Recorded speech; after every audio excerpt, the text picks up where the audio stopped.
And now, in studio, bringing his Midwest values from the Show Me State to the land of San Diego. He's a triple threat, licensed as an attorney, mortgage broker, and a top producing realtor who's crushing the competition. Here to deliver you what's happening in the trenches of the market. Your host, Michael Gaddis. Welcome back to the Michael Gaddis Show on AM 1170 The Answer. I am your host, Michael Gaddis of MichaelGaddis.com and FrontierLoanGroup.com. And before the break, we were talking about the importance of, using a quality person in representing you in a real estate transaction. And, I think that's, as I said, it's one of those things where everybody wants to buy a house. Everybody wants to be a homeowner, and everybody thinks that the process should go, smoothly. And I guess it's because my legal training, because I'm not only a licensed California real estate agent or broker, I'm also a licensed California attorney, a mortgage broker, and a radio host. So I do kind of all these different things. So I'm kind of exposed to different things to things that other agents aren't exposed to. So one of the things that I'm exposed to a lot are people who are upset. They're mad. Something went wrong in the transaction, whether it be, as a buyer or a seller, one way or another, they're upset. And I'll give you an example. Another guy called me and he was upset because he called me and says, I want to sue the seller and I want to sue the listing agent on the house I just purchased. And I said, okay, well, what happened? And he says, I have to replace the main line in my sewer and I want to sue him to pay for that. And I'm like, well, it's really hard for people to know that the main sewer line is broken. And he says, well, I thought that too. And he goes, what happened as soon as I bought the house, I started noticing that my showers and toilets were backing up. So I called a plumber in, he snaked it, and then he went and put a camera down, found out that our main line had roots and was busted up, needed to be replaced. Very expensive. He said, so I thought, okay, well, what would the seller know? I mean, it's buried under the ground in the front yard. He probably didn't know. So the day that they came over with the tractors, he said they were, digging up the front yard. He said, the neighbor comes over and says, wow, you're fixing that problem. It's about time. And he goes, what are you talking about? He says, oh, the guy who used to live here, he had all kinds of problems with that house. He was always having plumbers over here snaking his toilets and things like that. And I was like, oh my God. And then the guy tells me, he goes, at that point in time, I went back and looked at my transfer disclosure statements, right? I went back to see if he disclosed any kind of plumbing issues to me. Sure enough, there wasn't a single instance of a backed up toilet or a backed up shower. No instance of having to call plumbers over. He put nothing on there. He goes, so I think he hid it from me. And I think that, based on the testimony of this, of my neighbor, that I want to sue them. And, so the story, the moral of that story is, and this is more for listing, people wanting to list their house rather than people wanting to buy their house, but it kind of fits for both. All you people who are listing your house, disclose, okay? From a legal perspective, I always tell this to all my clients, disclose, disclose, disclose. You don't want to scare somebody, but at the same time, you have a duty to tell everybody what's going on in your house. You need to let them know. Okay, because they're buying a house. They want all buyers really want is most of the time you're not going to scare them away, but they want to know what they're getting into. What have you done? What have you experienced? What do you know is going on with this property? And that's your obligation to do that. So in this instance, the guy should have put down, hey, I've had my toilets back up or my showers backed up. I've had some plumbers out here, but they snaked it and it seemed to be working after they left. That's all they needed to say, and then you would have put the buyer on notice that the buyer might need to do some additional inspections. So, and here's my advice to buyers buying properties based on this story. Anywhere near where there's, trees or anything, hedges. It costs a little bit more to have that main line snaked with a camera, but I think it's well worth it in the end, because if you can look through there and you could see what's going on in the main sewer line, and if you could follow it all the way to the main line, you're good, because so many times I've had somebody do that and find out that there's a lot of root intrusion in the main line. Well, what do you do then? Well, if it hasn't closed yet and you can negotiate that, then that problem becomes negotiable. Once it closes, you're out of luck. The seller's gone. your leverage is gone. So then you got to try to chase him down and make claims that he knew about it, should have known about it. So the key is there are three main reasons why in a contract you could cancel your purchase contract. Number one is for your loan contingency. If you can't get your loan, you got 21 days before you have to lift that contingency. So you have that reason. Number two, if the house doesn't appraise.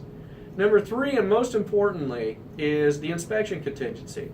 If you have an inspection, you need to, you have a right to inspect. And what I mean by inspect is not just hiring an inspector to go over there and do it for you. You have a duty to look at everything. You can look at the neighborhood. You can look at the schools in the area. You can look on Megan's Law to see if there's any sexual predators in the area.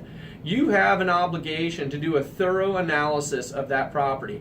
And then after that 17 days, you have to release that. And once you release it, you can't get out of the contract without losing your deposit.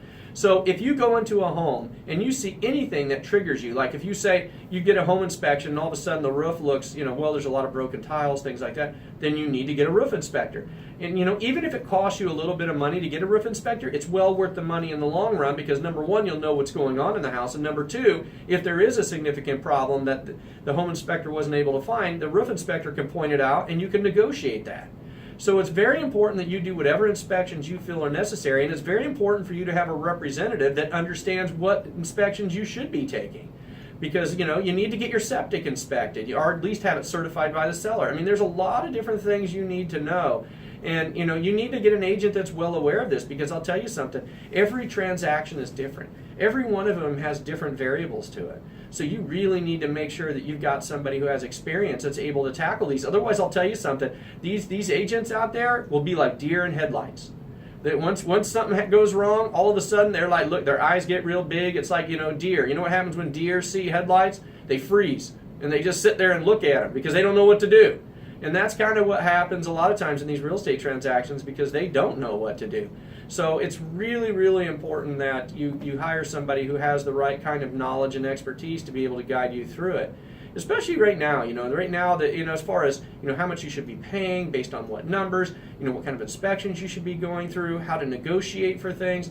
There's how to structure your deal in the beginning, making sure that you can fight in case there's a problem that comes up with the contingencies, to make sure you can hold your ground. There's a lot of different things that come about, but you need to make sure you're getting a quality person to help represent you. And I'm just sorry, but they're just not all real estate agents are created the same. We're just not. Some of us are just have more abilities. We have more knowledge, more experience, more education. We've encountered these situations time and time again. And, to put me up against somebody who's done, 2 or 3 transactions a year, I'll eat them alive. No matter if they're on the listing or purchase side. That's just the way it is. They're walking into a buzzsaw. And that's just, that's how it is. So the only thing I'm saying is you need to vet your real estate professionals a little bit more than you probably do. Most people hire someone they know, but don't ever hire family or friends, okay? If you know nothing else from me the entire time you've listened to this show, don't use your family and friends with real estate transactions. I was on the CW6 a few years ago, and Heather Myers they had a morning show on there, and I told her on that show, I said, don't ever hire your family and friends. After the show ended, she asked me, she goes, are you trying to tell me that you wouldn't do a transaction for your family or friends? And I looked at her straight in the eye and said, I would not. And I said, I'll tell you why. Number one, my family and friends their expectations of what needs to happen and what kind of work effort I need to put in are 100 times more than a normal person. They expect more and they want to pay less.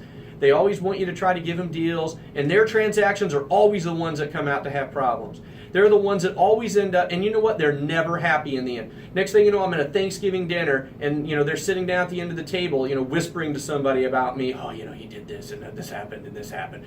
I don't want any part of that nonsense. So I learned a long time ago, no family, no friends, if I want to keep my relationships going. Because you will not believe how many people call me and tell me, oh, I was in this real estate transaction, and it was my brother-in-law, and we used to be super close, and now we don't talk at all. Or, yeah, it was my best friend, my ex-best friend that was representing me. Happens all the time. Money gets involved, people go nuts. You need to keep money at a distance between family and friends. I know they're all going to get upset, and they're going to say, oh, well, you're going to hurt my feelings because you didn't use me, but you need to politely tell them I don't mix business with my family and friends. I'm sorry. I need to have somebody that if I want to get pissed off at, I can get pissed off at them and not have to worry that I have to go talk to grandma about it.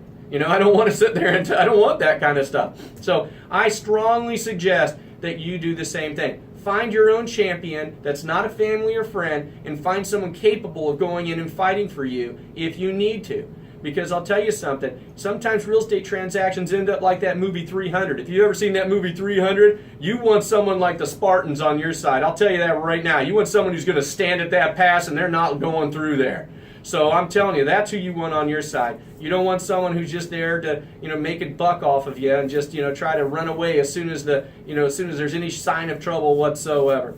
Well, anyway, I want to thank everyone for listening to the show today, and for those of you who would like to send me any comments or talk to me at all, you can reach me by visiting my websites, michaelgaddis.com and frontierloangroup.com. You can also visit my my YouTube page or my Facebook pages for those same companies, michaelgaddis.com and frontierloangroup.com.